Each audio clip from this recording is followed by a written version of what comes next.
আজ আমার ছেলের ও লেভেল পরীক্ষা, এজন্য ওকে নিয়ে একটু বাইরে বের হয়েছিলাম।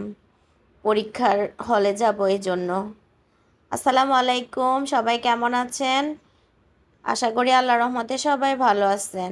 এই যে আমরা এলিভেটর এক্সপ্রেস হয়ে বসুন্ধরা কনভেনশন হলে যাব, তাই আপনাদের সাথে একটু শেয়ার করলাম।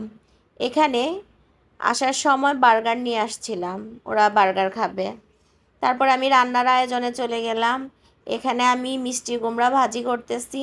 এভাবে মিষ্টি কুমড়া ভাজি করলে অনেক ভালো লাগে।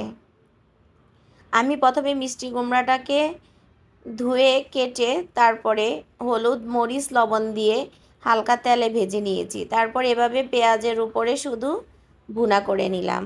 অনেক মজা হয়, একবার ট্রাই করতে পারেন আপনারা।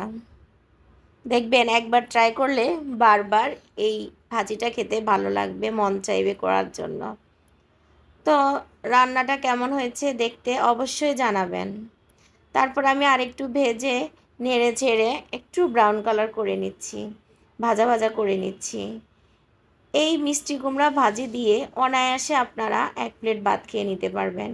ওভাবে যেভাবে নর্মালি সবাই ভাজি করে ওভাবে ভাজিটা করলে দেখা যায় মিষ্টি কুমড়াটা বেশি নরম হয়ে যায় আর মিষ্টি কুমড়া থেকে পানি বের হয়।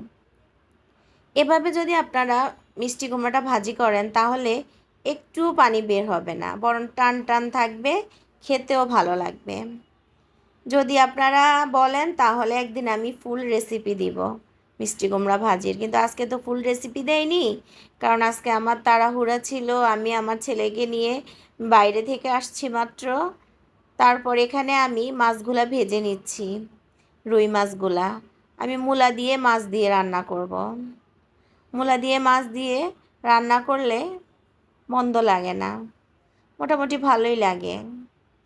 মূলাগুলো এখন আমি ভালোভাবে কষিয়ে নিচ্ছি।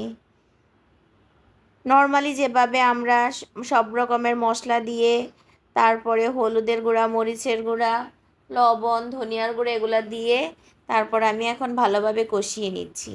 এখন মোটামুটি কষানো হয়ে গেছে। এখন আমি গরম পানি দিয়ে দিচ্ছি ঝোলের জন্য, যেন মূলাটা ভালোভাবে সিদ্ধ হয়ে যায়। এমনিতেই তো হাফ সিদ্ধ হয়ে গেছে। এখন আমি সুন্দরভাবে মাছগুলা বিছিয়ে দিচ্ছি, কারণ বেশি নাড়াচাড়া করলে আমার কাছে ভালো লাগে না মাছ দেওয়ার পরে। এজন্য সুন্দরভাবে আমি মাছগুলা বিছিয়ে দিচ্ছি। আর মূলা তরকারিটা অনেক মজা হয়েছে। আমার ভিডিওর কোনো অংশে যদি আপনাদের ভালো লাগে তাহলে আমার ভিডিওতে লাইক, কমেন্ট, শেয়ার এবং সাবস্ক্রাইব করবেন। আর যারা আগে থেকে লাইক, কমেন্ট, শেয়ার এবং সাবস্ক্রাইব করেছেন তাদেরকে অসংখ্য অসংখ্য ধন্যবাদ।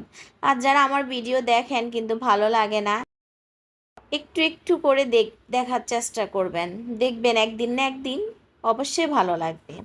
এই যে দেখেন আমার তরকারির ফাইনাল লুক কেমন হয়েছে অবশ্যই জানাবেন।